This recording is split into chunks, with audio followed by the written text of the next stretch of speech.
5 minutes and a can of something. That is all a mother needed in 1963 to get a hot plate on the table when the grocery money ran out 3 days before payday. She did not look up a recipe. She opened a cabinet, grabbed what was there, and fed her family before the news came on. Halfway down this countdown, one meal is nothing but corn syrup poured between 2 slices of white bread, and entire families in the Deep South survived on it when the pantry held nothing else. And at number 6, the only thing between 2 slices of bread is a single condiment, and millions of kids grew up eating it without ever knowing how poor they were. These were not shortcuts. These were the meals that kept people standing when the paycheck could not. So hit subscribe and come along, because here are 25 forgotten poor man 5-minute meals from the 1960s. Number 25. Fried bologna sandwich.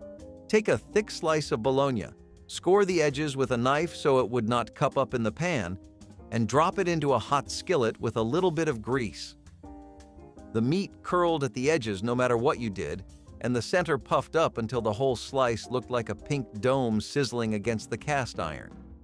Flip it once, lay it on white bread, add mustard and a slice of American cheese if you had it, and press the top slice down until the warm fat soaked through. Mill workers in the Ohio Valley ate this 3 nights a week. The whole thing cost almost nothing, took less than 4 minutes from refrigerator to plate, and tasted like something a short-order cook would charge you $1 for at a roadside counter. Number 24. Bread and warm milk. Tear 2 slices of white bread into a bowl, heat a cup of milk on the stove, pour it over the bread, and sprinkle sugar on top. That was supper. Some families used day-old bread because it soaked up the milk better and softened into something almost like pudding. Others added a pinch of cinnamon if they had it, though most did not. Children in the 1960s ate this 3 or 4 nights a week in homes where meat was a Sunday luxury, and everything else was a matter of stretching what the pantry still held. It filled the stomach, it cost almost nothing, and it put a child to sleep warm. Grown men ate it too, though they rarely admitted it. Before I go further, for the folks who want all of these meals and more in one place, I put together the Vintage Recipe Guide. It is a collection of the best old recipes I have covered on this channel, and you can find it on my website, vintagelifestyleusa.com. I will not push it again. If you want it, it is there. Now back to the list. Number 23. Chipped beef on toast. Open the jar, pull the dried beef apart into thin shreds, and toss it into a pan of butter and flour until the roux thickened into a pale gravy. Pour the whole thing over toast and eat it with a fork. The military called it something unprintable, but the families who ate it at home every payday week called it supper. Mothers stretched a single jar across 3 meals by adding more milk to the gravy each time. The salt in the beef did most of the seasoning. The toast caught the drippings. 2 slices of bread and a few cents of dried meat kept a table quiet for the night. Number 22. Sardines on crackers. Peel back the tin lid, drain the oil, and lay the small silver fish across saltine crackers one by one. Squeeze lemon over the top if you had a lemon. If you did not, hot sauce worked. Men who worked the night shift in the textile mills of the Carolinas kept a tin in their locker and ate them on break without a plate, without a napkin, and without sitting down. The tin cost less than a loaf of bread, it did not need refrigeration, and it had more protein than a glass of milk. Some people mashed the sardines into the crackers with the back of a fork until the whole thing became a rough paste. Others ate them whole, bones and all, because the bones were soft enough to chew and nobody had taught them to be squeamish about it. Number 21. Toast with bacon drippings. Every kitchen in the 1960s had a coffee can or a mason jar sitting on the back of the stove, half full of cooled bacon grease saved from every breakfast for weeks running. When supper ran thin, you toasted 2 slices of bread, spread a spoonful of that rendered fat across the top while the bread was still hot, and sprinkled salt over it. The grease melted into the bread and turned it glossy and rich with a faint smokiness that carried the memory of every rasher that had come before it. Farm families across the Midwest and the Plains ate this without thinking twice about it. It was calories, it was fat, and on a cold evening when the grocery money had already run out and the refrigerator held nothing worth heating up, it was enough to get a person through the night. The 5-minute meal was never about laziness. It was about math. A woman in 1963 had a fixed amount of money, a fixed number of mouths, and a fixed number of days until the next paycheck arrived. She did not cook fast because she did not care about the food. She cooked fast because time was the only thing she had even less of than money. She worked, she cleaned, she raised children who never knew they were poor because the plates were always full. Speed was not a shortcut. It was a skill earned across hundreds of nights standing at the same stove, reaching for the same cans, feeding the same family with whatever was left. The women who cooked these meals could outperform any modern kitchen timer without ever setting one. Number 20. Peanut butter and banana sandwich. Spread peanut butter on one slice of bread, lay thin banana slices across it, press another slice on top, and cut it diagonal. This was a school lunch staple across America in the 1960s. It did not need a lunchbox, an ice pack, or a refrigerator. The peanut butter held the banana in place, the natural sugar in the fruit kept children from complaining, and the whole thing cost less than a dime to put together. Some mothers added a drizzle of honey if the jar was not empty yet. Most did not bother. The sandwich traveled well in a brown paper bag. It tasted sweet without any added sugar, and it filled a small stomach for the entire afternoon without complaint. Number 19. Rice and canned tomatoes. Cook a pot of plain white rice, open a can of stewed tomatoes, pour the tomatoes over the rice, and add salt and a spoonful of bacon grease if you had any left in the coffee can beside the stove. In the rural South, this was not a side dish. This was supper.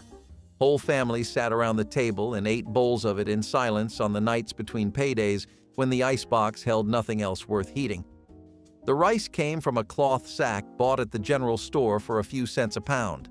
The tomatoes came from the shelf in the cellar where your mother had canned them the previous August, standing over a pot of boiling water with jars lined up on the counter like soldiers, sealing each one with a rubber ring and a prayer that the seal would hold through February. The combination was soft and warm and tasted like the garden even in the dead of winter. Some families added a chopped onion to the pot. Others stirred in a beaten egg at the end and let the heat cook it into ribbons through the tomato. Nobody wrote it down. Nobody called it a recipe. It was just what you ate when you had rice and you had tomatoes and you had nothing else. Preachers' wives served it after Wednesday night Bible study. Widows ate it alone at the kitchen table with the radio on. And children who grew up eating it still crave the taste of stewed tomatoes over white rice on cold nights when the world feels heavier than it should. Number 18. Crackers and potted meat. Open the small flat tin, spread the potted meat on saltine crackers with a butter knife, and eat them standing at the kitchen counter. That was lunch for men who worked second shift and did not have time to sit down. Potted meat cost pennies per tin, and the saltines were always in the cabinet because they went with everything. Nobody called this a meal in polite company, but it kept a working body moving for another 4 hours without complaint. The taste was salty and concentrated. The texture was smooth and dense, and if you did not spend too long thinking about what was actually inside that tin, you did just fine. Number 17. Soda crackers and milk. Crumble a handful of saltine crackers into a bowl, pour cold milk over them, and eat it with a spoon before the crackers dissolved completely. Some people added sugar. Most did not. The crackers softened fast and turned into something between cereal and mush, bland and filling and quick enough that a person could eat it standing at the counter and be done before the milk had time to settle. Children ate this when they were sick and could not keep anything heavy down. Old men ate this when chewing hurt, and pride kept them from saying so. Families ate this on the nights between grocery trips when the bread was gone and the cereal box was empty, and nobody had the energy to pretend the situation was anything other than what it was. Number 16. Hot dog and canned beans. Slice 2 hot dogs into coins, dump them into a pot of pork and beans, heat it on the stove for 4 minutes, and eat it straight from the pot if nobody was watching. This was a bachelor meal, a babysitter meal, a meal for the night nobody in the house felt like trying. The hot dogs gave the beans some heft and protein. The sweet tomato sauce from the can made it taste like something a child would actually finish without arguing, and the cleanup was one pot and one spoon. Plenty of families ate this once a week and never felt the need to apologize for it. The pot was empty before anyone asked what was for dessert. Number 15. Sugar bread. Take a slice of white bread, spread soft butter or margarine across it, and sprinkle white sugar on top. Fold it in half and eat it over the sink. That was a snack and sometimes a full meal for children in the 1960s, and most of them did not realize until decades later that it was a poverty food. The butter softened under the sugar crunched between your teeth with every bite, and the whole thing tasted better than it had any right to. Some families used brown sugar instead, which made the bread taste like a cookie. The effect was the same, something sweet on a night when the cupboard held nothing else worth eating. There is a silence around these meals that says more than any cookbook ever could. The women who made them did not write about it. They did not share recipes because there were no recipes to share. You opened what you had. You heated what you could. And you put it in front of the people you loved without a single word of apology. The 1960s had a strange relationship with food. Magazines showed elaborate dinner parties with molded gelatin salads and glazed hams. But in most real kitchens across America, the actual cooking looked nothing like that. The actual cooking looked like a woman standing at a counter by herself, feeding her family on whatever the cabinet still held, doing it again the next night and the night after that, and never once expecting anyone to thank her for it. Number 14. Syrup sandwich. Take 2 slices of white bread, pour a stream of corn syrup across one slice until it pooled at the edges, press the other slice on top, and eat it over the sink because the syrup ran down your wrists, no matter how careful you were. In the Deep South and across Appalachia, this was not a treat. This was a Tuesday night when the ham was gone, the beans were gone, and the only things left in the cabinet were a loaf of bread and a bottle of syrup that seemed to last forever because nobody used enough at one time to empty it. Sharecropper families in Mississippi and Alabama ate syrup sandwiches through the 1950s and the 1960s as a primary source of calories on the days between paychecks. Children carried them to school wrapped in wax paper and traded nothing for them because there was nothing to trade. Mothers handed them across the table without explanation because none was needed. The bread soaked up the syrup and turned translucent at the center, and the sweetness hit your teeth before you finished the first bite. Some families used sorghum instead of corn syrup, which tasted darker and heavier with a slight bitterness at the back of the throat that lingered long after the bread was gone. Others used cane syrup poured from a tin bought at a general store where the owner knew your name and your balance. The brand did not matter. The bread did not matter. What mattered was that a bottle of syrup cost almost nothing, lasted weeks on the shelf, and turned a bare slice of bread into something a hungry child would eat without tears. People who grew up on syrup sandwiches remember the stickiness on their fingers more than the taste, and most of them will tell you they never fully stopped craving it even after they could afford to eat whatever they wanted. Number 13. Tuna on saltines. Open the can, drain the water into the sink, mash the tuna with a fork right inside the tin, and eat it on crackers one at a time. No mayonnaise required, though most people added a spoonful when they had it in the refrigerator. A single can of tuna and a sleeve of saltines could feed 2 people a full lunch, and together they cost less than a gallon of gas in 1965. Working men kept spare cans of tuna in their toolboxes and glove compartments. Mothers kept them stacked behind the cereal. It was the meal you did not have to think about, the one that was always there waiting when nothing else in the kitchen was. Number 12. Cheese toast. Lay slices of American cheese on bread, slide it under the broiler for 2 minutes, and pull it out when the cheese bubbled and turned golden at the edges. No butter, no pan, no flipping required. The broiler did all the work. Children in the 1960s ate this after school while their mothers were still at work or busy with younger siblings, and it was one of the first real meals a child learned to make without any help at all. The cheese melted into the bread and turned slightly crisp where it touched the rack, and if you let it sit under the heat 10 seconds too long, the whole thing transformed into something charred and entirely different. Number 11. Liverwurst on bread. Slice the liverwurst thick from the tube. Lay it on rye or whatever bread the house had that week, add a smear of yellow mustard, and eat. The liverwurst was soft enough to spread with a butter knife if you did not feel like cutting slices, and some people treated it more like a paste than a meat, mashing it flat against the bread until it reached every corner. German and Polish families across the Midwest and the industrial Northeast bought it by the pound at the deli counter because it cost less than any other cold cut behind the glass. It was dense and rich and faintly livery in a way that children either loved completely or refused to touch, with nothing in between. Factory workers carried it in wax paper to the plant floor. Old men ate it at kitchen tables in row houses where the windows fogged from the cold outside.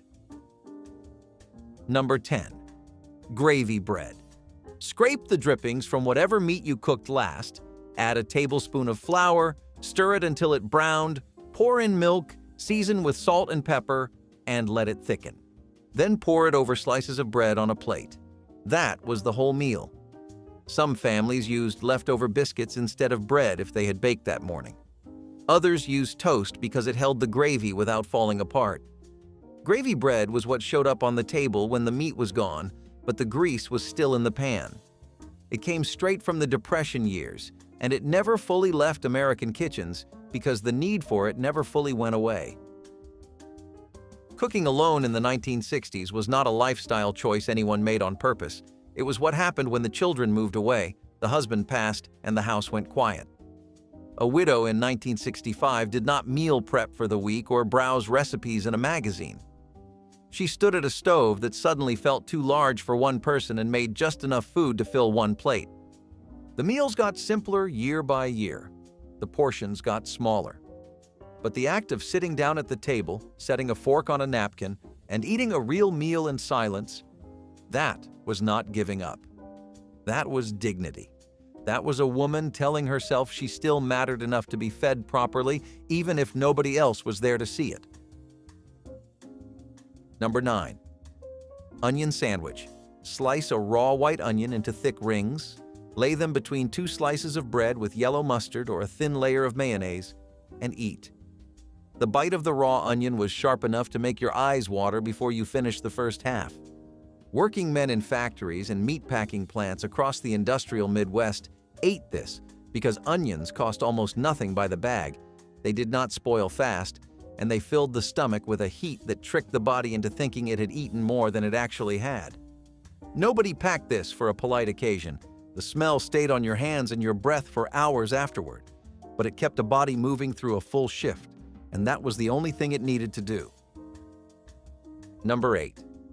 Fried potato cakes from last night's leftovers. Scoop cold mashed potatoes from the bowl in the refrigerator, shape them into flat patties with your hands, and drop them into a hot skillet with butter or leftover grease. Fry them until the outside turned golden brown and crisp and the inside stayed soft and warm. The whole process took less than 5 minutes because the potatoes were already cooked. You were just reheating them in a shape that made them taste entirely different from the night before. Some families mixed in a beaten egg to hold the patties together. Others added diced onion or a handful of shredded cheese if the block in the refrigerator had not already been used up. The outside crust formed fast in the hot fat, and when you broke one open with a fork, steam rose off the center and the smell of butter and salt filled the entire kitchen. Potato cakes were never planned as their own meal. They were what happened the morning after a boiled potato supper, when the leftovers sat in the cold box and somebody with a skillet and 5 spare minutes decided they deserved one more go. Number 7. Cold bean sandwich. Mash leftover pinto beans onto a slice of bread with the back of a fork, add a shake of salt, lay a second slice on top, and eat it cold standing at the counter. In Appalachian kitchens during the early 1960s, a pot of beans cooked on Sunday fed the family in different forms all week long. By Thursday, the beans were cold and thick and nobody wanted to look at another bowl of them, so somebody pressed them onto bread and called it lunch. The starch from the beans held the sandwich together. The salt was already cooked in. It took less than a minute to assemble, and it filled you up for the rest of the afternoon on nothing but what was already sitting in the pot on the back of the stove. Number 6. Mayonnaise sandwich, 2 slices of soft white bread, a thick spread of mayonnaise from one edge to the other, and nothing else between them. Millions of American children ate this exact sandwich throughout the 1960s and never thought twice about it. The mayonnaise was cool and creamy, the bread was soft, and if you pressed the sandwich flat with your palm, the mayo spread to every corner and the whole thing held together like it was meant to be a meal. Some families added a single tomato slice during the summer when tomatoes were ripe in the garden. Some added a leaf of iceberg lettuce. But the original version, the real one that people remember, was just bread and mayonnaise. Nothing else. It was the meal that nobody ever talked about at school and everybody ate at home. The grocery stores of the 1960s looked nothing like what you find on every corner today. Aisles were shorter, selection was smaller. Prices were written by hand on cardboard signs. And for families living on a fixed weekly income, the store was a place of arithmetic, not appetite. You walked in with a number in your head, you bought what the money allowed, and you figured out later how to turn it all into 7 days of hot meals. Nobody threw food away. Not because they read an article about waste, because throwing food away meant someone at your table went hungry. Every single meal on this list was born from that same equation. Every shortcut on this countdown was earned by a woman who had already done the math in her head before she ever reached for the skillet. Number 5. Ketchup sandwich. Spread ketchup on white bread, fold it in half, or press a second slice on top, and eat. There was nothing else between the bread. No meat, no cheese, no lettuce. Just ketchup. Children ate this without argument because the ketchup tasted sweet and familiar, and the bread was soft enough to chew without effort. Adults ate it quietly and did not discuss it at work the next morning. The bottle on the table was sometimes the only condiment the kitchen still held, and when everything else had been used up or had gone bad, it became the entire meal by default. Some families added a single ring of raw onion to convince themselves it counted as something more. Most did not bother with the pretense. The sandwich tasted like what it was, the last thing standing between a family and an empty table. Number 4. Buttered bread with molasses. Spread soft butter across a slice of bread and pour a thin stream of blackstrap molasses over the top. The molasses was thick and dark and tasted like iron and burnt sugar together in a way that either grew on you fast or never did. In the rural South and through the Ozark Hills, a jug of molasses lasted months on the shelf and showed up on the table at every meal where the sugar bowl ran dry and nobody had driven to town to replace it. Children dipped their bread straight into it.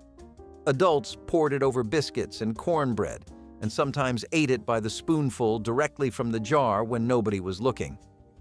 The combination of salted butter and bitter molasses on soft white bread was a full meal in homes where the definition of a full meal had long since narrowed to whatever stopped the hunger and let a person sleep.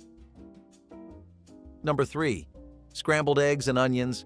Dice half a yellow onion, cook it in butter until it went soft and translucent, crack 3 eggs straight into the same pan, and scramble everything together over medium heat until the eggs just set. Serve it on toast with salt and pepper.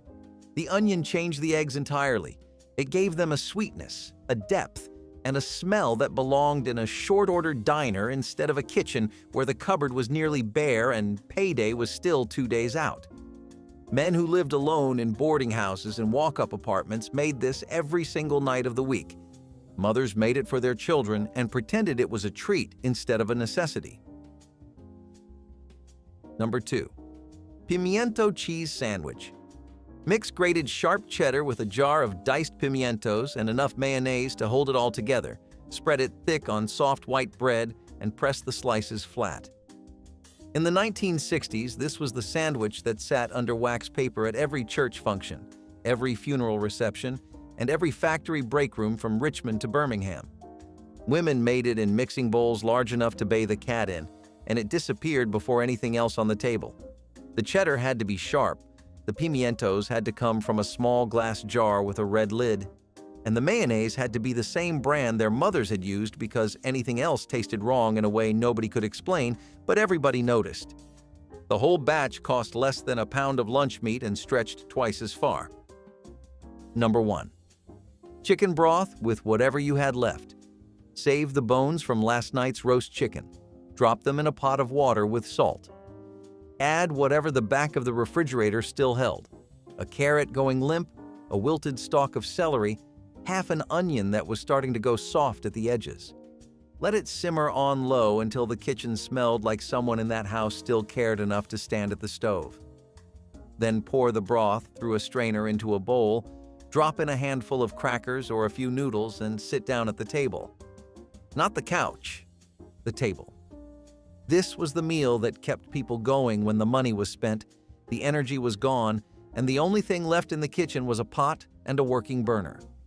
It took 5 minutes of real attention from a real person, and the one eating it could taste the difference between that and nothing.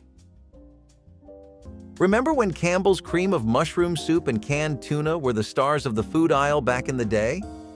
Well, Grandma took those humble ingredients and spun them into her classic tuna noodle casserole. During the 1950s and 1960s, convenience foods were all the rage, and tuna noodle casserole fit the bill perfectly. It was a post-World War II creation and was whipped up in no time with ingredients already on hand. Plus, it was a classic comfort food that brought everyone together at Graham's dinner table. During the mid-20th century, tuna noodle casserole was a mainstay in American cookbooks and cooking magazines. It was often featured in advertisements and was promoted as a quick and easy dish for the busy homemaker. This one fell out of flavor, but thanks to the recent revival of noodle dishes, we might see this one back on the menu soon.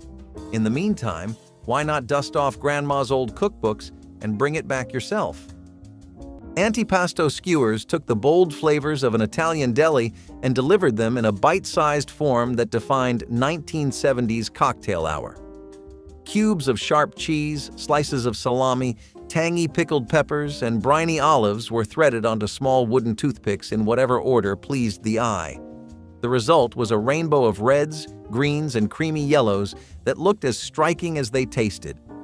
Because everything came straight from the refrigerator or pantry, preparation was as simple as opening jars and slicing a few wedges of cheese. Guests could grab a skewer with one hand while holding a drink in the other, which made them a perfect choice for lively gatherings where conversation mattered more than formal seating.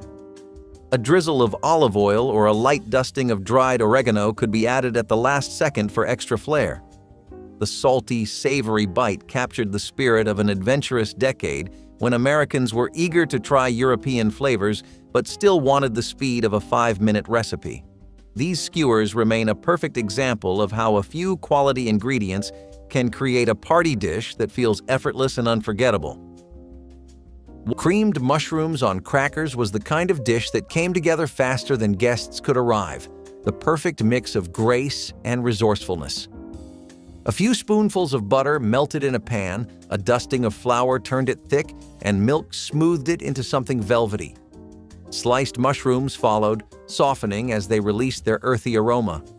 The sauce simmered just long enough to turn glossy before being spooned over crisp crackers or buttered toast.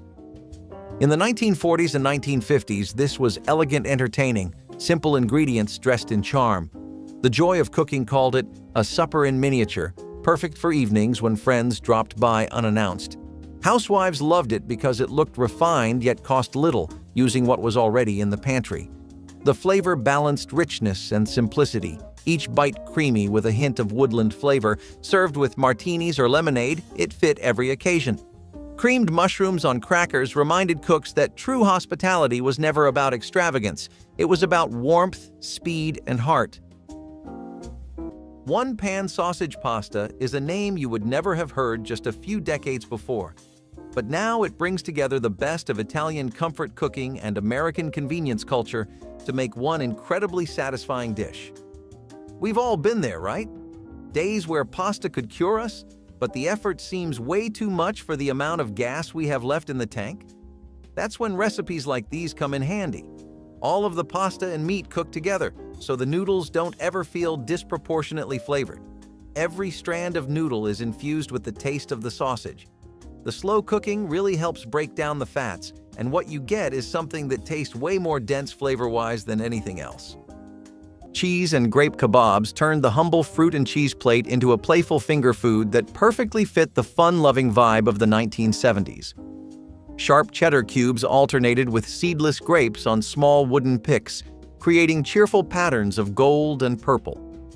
The sweet burst of the grape balanced the salty richness of the cheese, making each bite a perfect contrast of flavors. Assembly was quick and required no more than a cutting board and a few minutes of threading. These kebabs looked impressive on buffet tables, catching the light like tiny jewels and inviting guests to grab one without hesitation. They were ideal for backyard parties, school events, or casual evenings when friends dropped by unexpectedly. Hosts loved that the recipe was inexpensive yet eye-catching, and children enjoyed helping assemble the colorful skewers. With no need for heating or seasoning, they proved that true crowd pleasers could be prepared in less time than it took to pour a drink.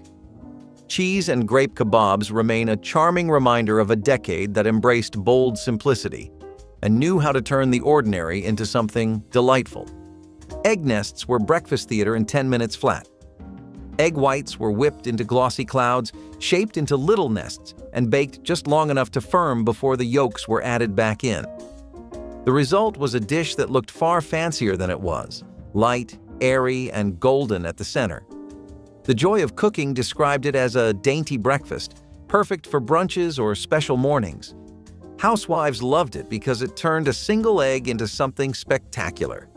The contrast between the soft yolk and crisp-edged white made every bite feel delicate. Served with buttered toast or a slice of ham, it looked like something straight from a hotel breakfast tray. Children watched in awe as the nests puffed up in the oven. It was fast, pretty, and impossibly charming, the kind of forgotten magic that made morning feel like an occasion. The hamburger helper casserole takes the flashiness factor and ups it to a 10-unlike corn pudding. Blurring the lines between a casserole and lasagna, this dish also blurred the lines between a simple Tuesday baking session and a literal gift of God. Consisting of pasta, hamburger patties, and a cheesy sauce layered on top, this mixture was then baked into a casserole.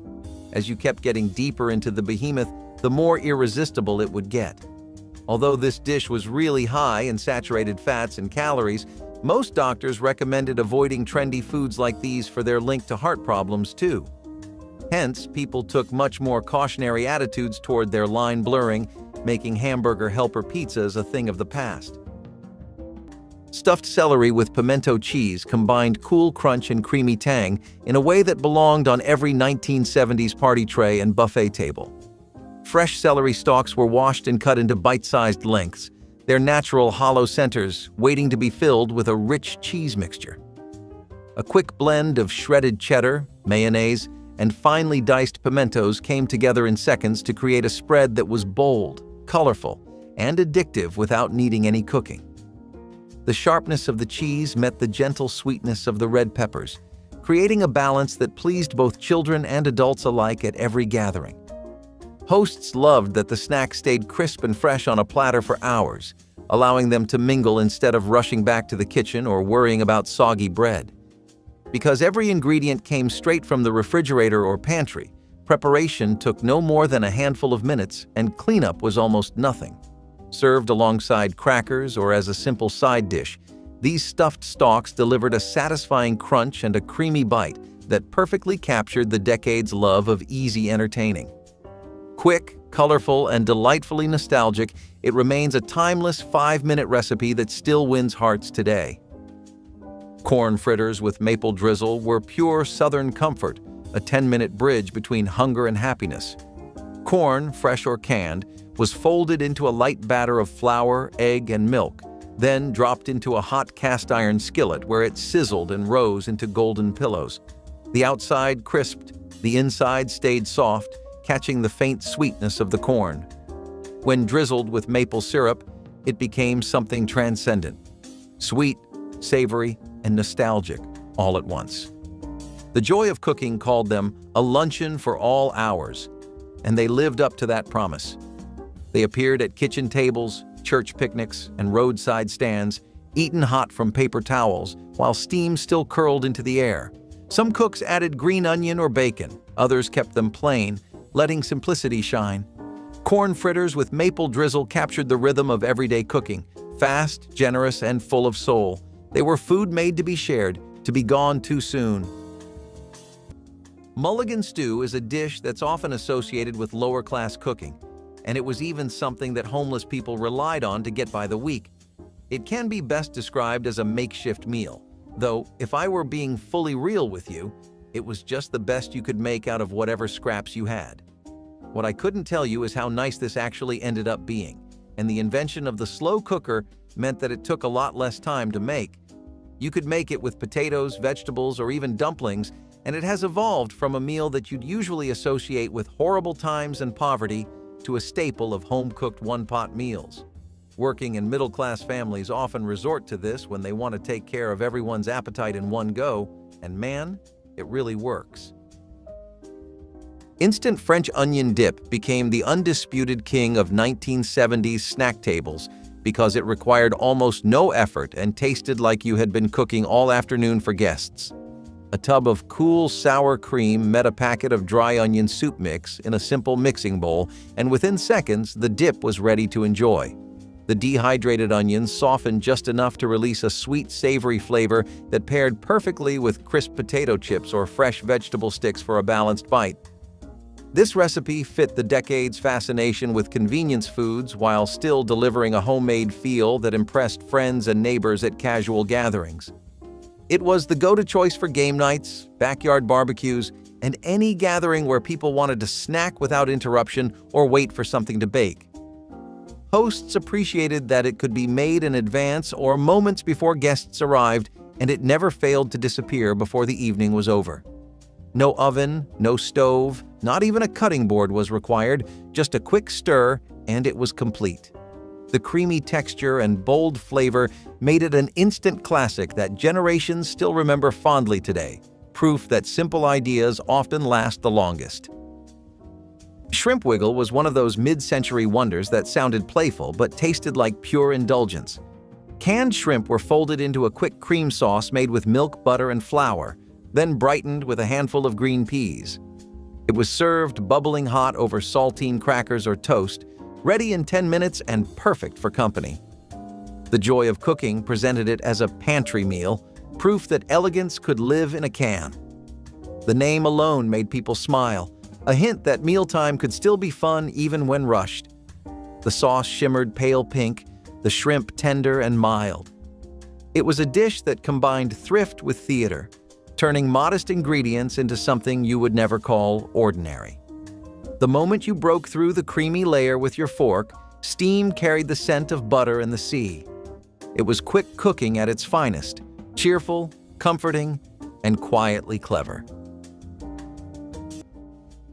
Apricot chicken probably came from the Middle East, and to be honest, you'll see a lot of dishes that are going to be from other cuisines and cultures. It's because around the same time the slow cooker was born, there was this desire that enveloped the masses, which steered them away from the sausages, bacon breakfasts, and hash browns that America already offered. They wanted to see what was there in other countries, what their streets smelled like, and what kind of food you could find there.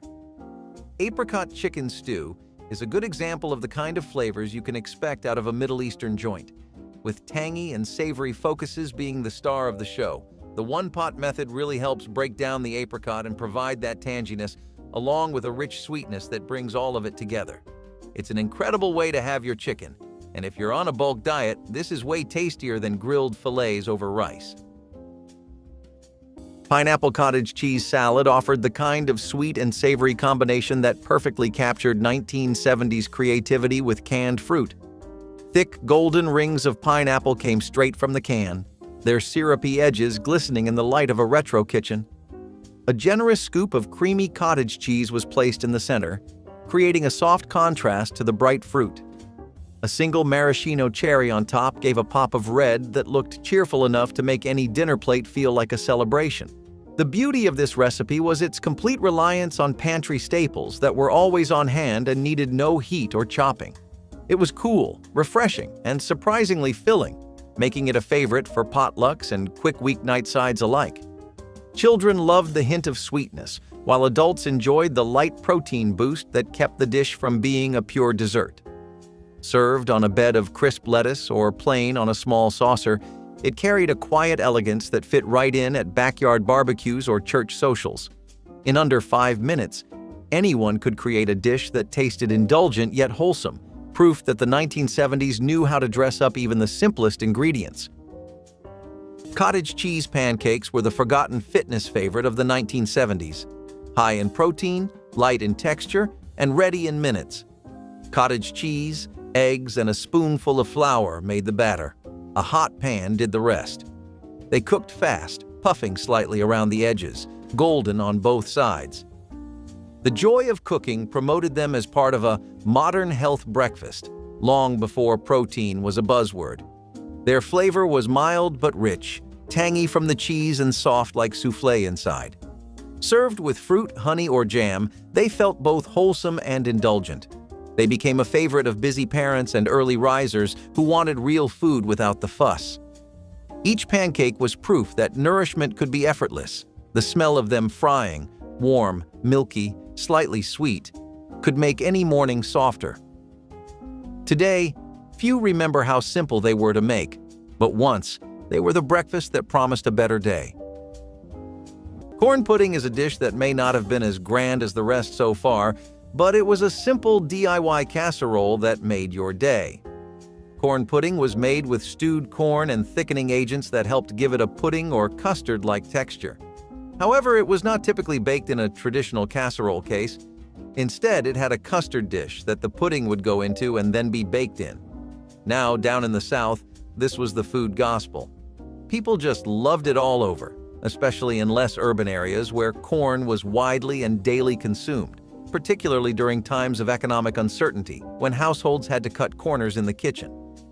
Corn pudding was a cheap and easy-to-make casserole that was not too shabby. Nowadays, people like that have moved more to poaching local wildlife than taking Mother Nature's gifts, and as a result, corn pudding went extinct too. Avocado boats floated onto the scene when Americans first fell in love with the smooth green fruit, and they quickly became a symbol of 1970s sophistication and California style. Perfectly ripe avocados were halved and pitted, their creamy centers forming natural bowls for a cool seafood salad of crab, shrimp, or even tuna, mixed with a light dressing of lemon juice and herbs.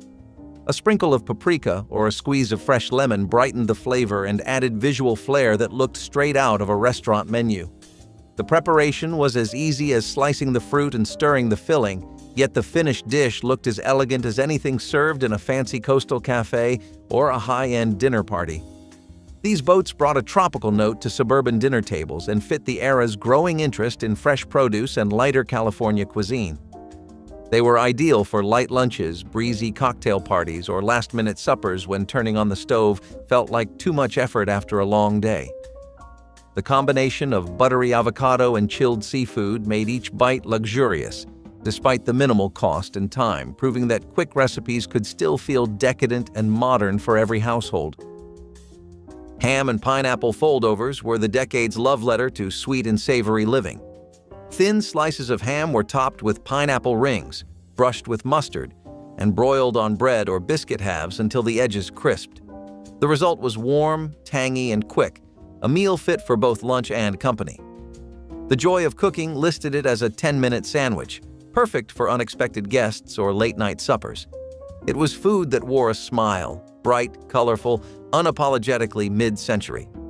The pineapple's sweetness met the salty ham in perfect balance, every bite delivering nostalgia in flavor form.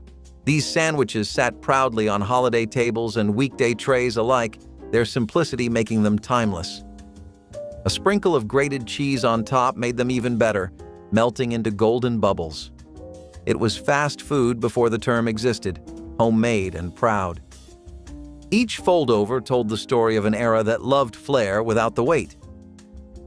Firstly, fine dining and delectable foods are the perfect themes to start our list, and there is no better dish to represent that than chicken divan.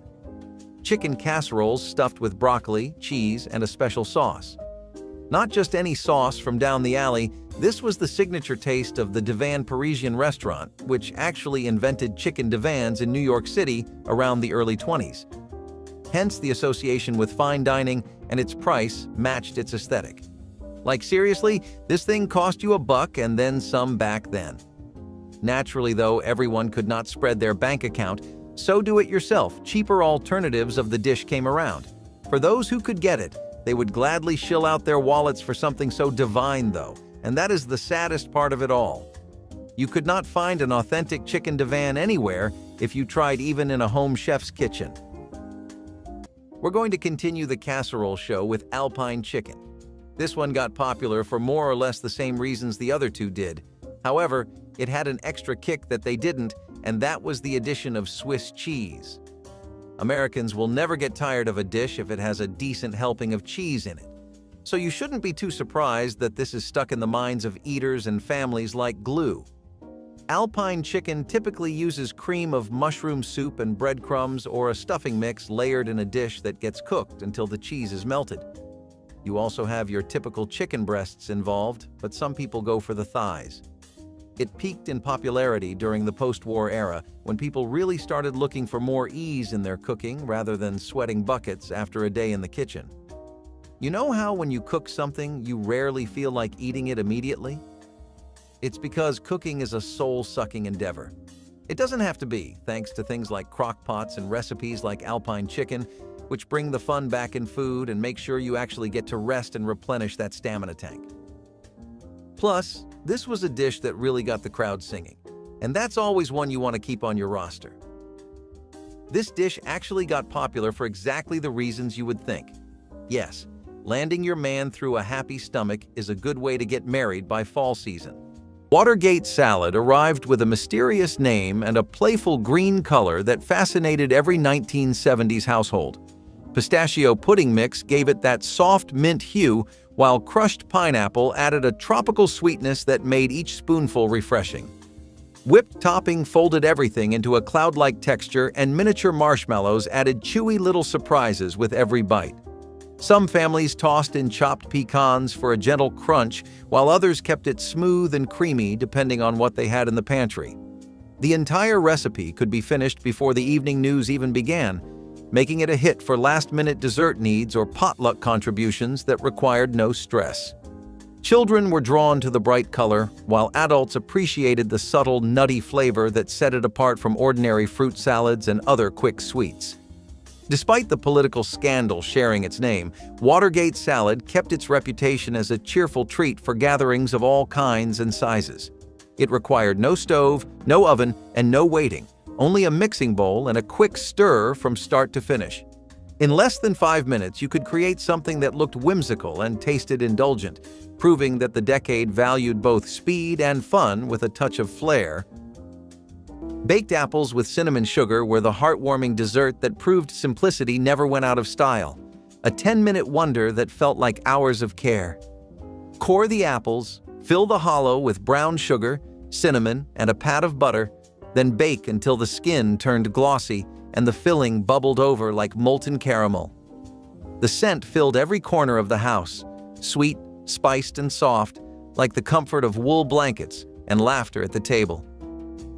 The apples collapsed slightly, their texture turning tender but not mushy, the syrup pooling at the bottom of the dish. The joy of cooking listed it among quick sweets, meant for nights when time was short, but the craving for kindness lingered. Served warm with cream, whipped topping, or ice cream, it felt indulgent without excess. Each bite carried the warmth of memory, the flavor of home, and the calm of something perfectly ordinary done perfectly well. Navy bean soup, as the name implies, is one right out of the cookbooks of the military.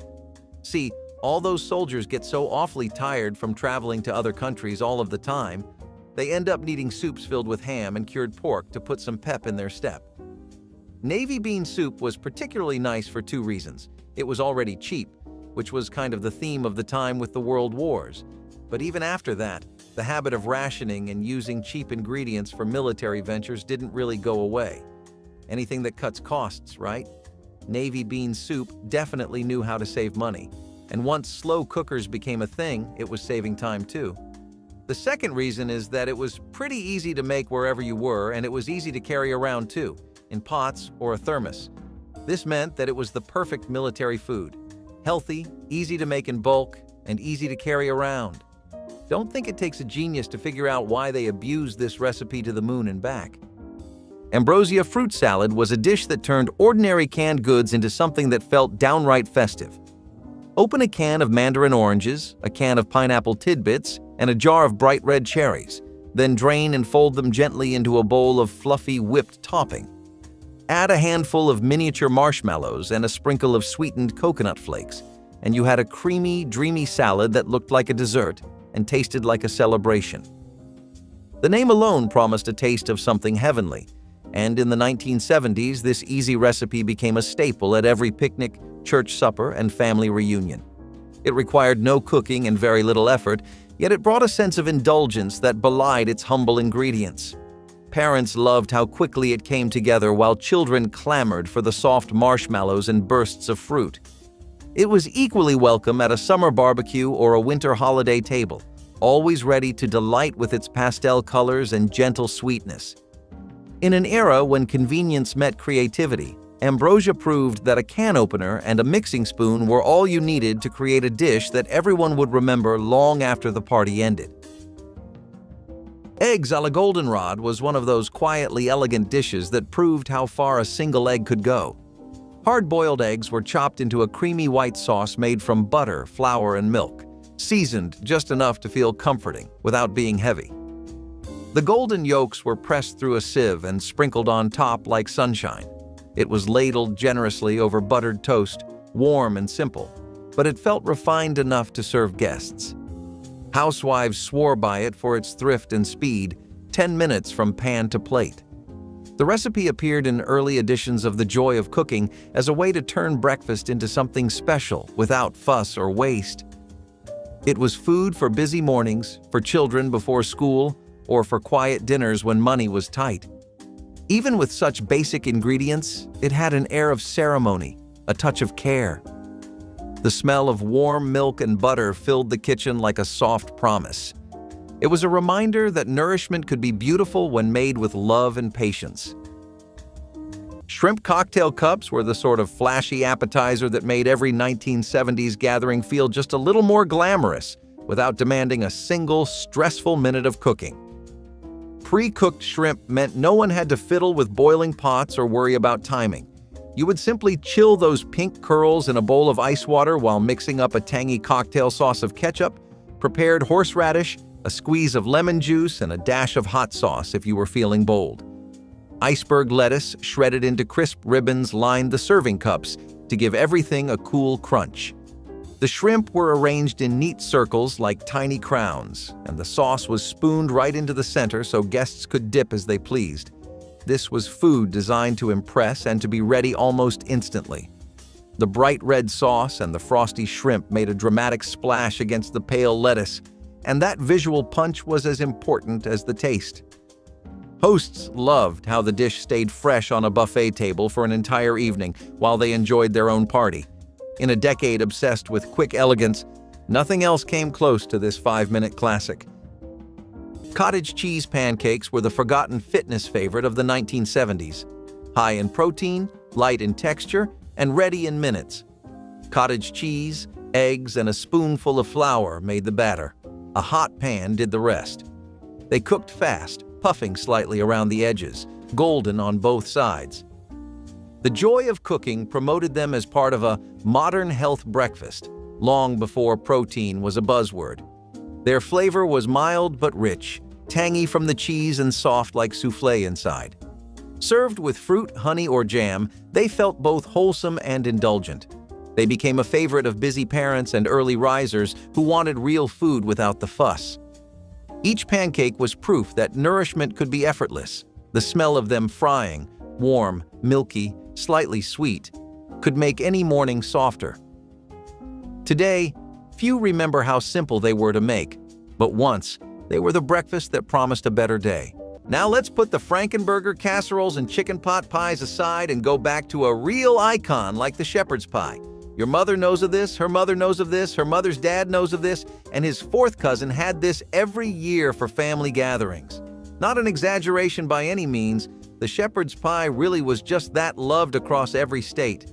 Just simple meats like lamb or ground beef cooked or minced to their limit, baked and topped with mashed potatoes in a casserole.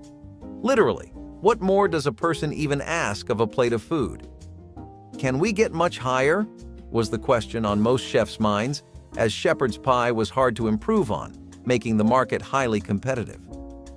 No one had one unique standout shepherd's pie, and most were as good as each other. Of course, that meant great things for customers, but sadly, those days of privilege and good-tasting casseroles are gone now. Shepherd's pie is more a Southern tradition than a statewide phenomena now. Radish and butter canapés offered a crisp, peppery bite that felt refreshingly rustic amid the richer party foods of the 1970s and still feels elegant today. Thin slices of fresh radish were laid across buttered rounds of rye or pumpernickel bread, their bright red edges standing out like little jewels on a festive tray. The key was the quality of the butter, which softened slightly against the cool bread and mellowed the sharpness of the radish without overpowering its natural flavor. A pinch of sea salt brought everything together, creating a taste that was both earthy and refined with each bite. Preparation took only a few minutes, making these canapés a favorite for hosts who wanted a unique appetizer without any cooking or complex ingredients. They reflected a quiet back-to-nature movement of the decade, when gardeners and health-conscious families embraced simple produce as something to be celebrated at the table. Served on a wooden board or silver tray, they added a sophisticated European touch to American cocktail parties and informal gatherings. Their balance of crunch, creaminess, and subtle spice kept guests coming back for more. And even today, the combination of radish and butter remains a timeless 5-minute snack. Tomato rarebit was comfort poured over toast. Imagine a smooth, cheese-rich sauce flavored with tomato, butter, and a pinch of mustard. Simple, warm, and filling. It was a cousin to Welsh rarebit, but humbler, faster, and easier to love. The joy of cooking tucked it among its light suppers, promising a full meal made in minutes. It was cooked in one pan, whisked until glossy, then ladled over slices of buttered bread or crackers. The result was creamy and tangy, with a sharpness that cut through the richness of cheese.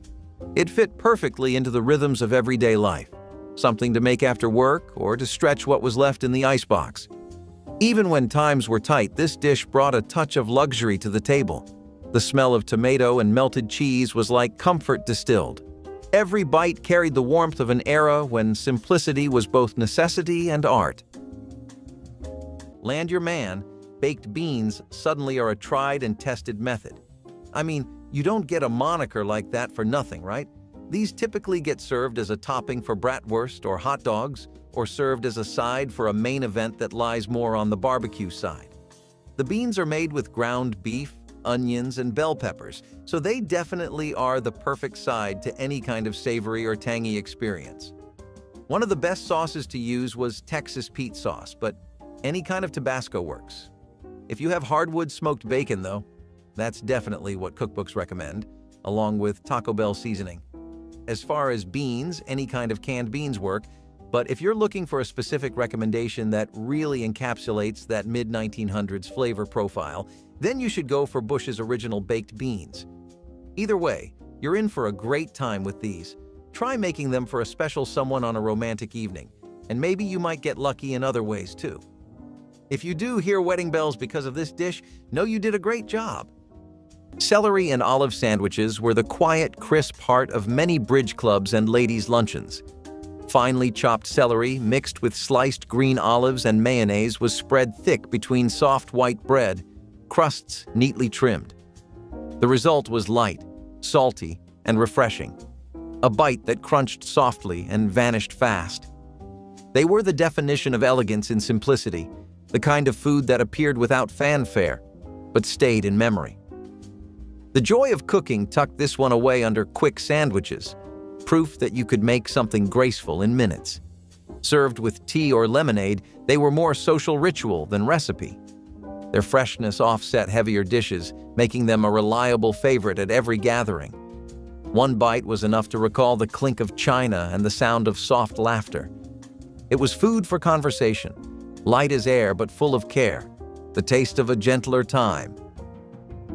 25 meals built from cans, leftovers, and whatever the pantry still held, by people who never let an empty wallet mean an empty stomach. Try one this week. Fry a potato cake from last night's leftovers, or spread molasses on a piece of buttered bread, or crumble a few crackers into a cold glass of milk the way your grandfather did on a night when the kitchen had nothing left to give. Let me know in the comments which of these your family used to make and which ones you had completely forgotten about until just now. Thanks for being here, and I will see you in the next one.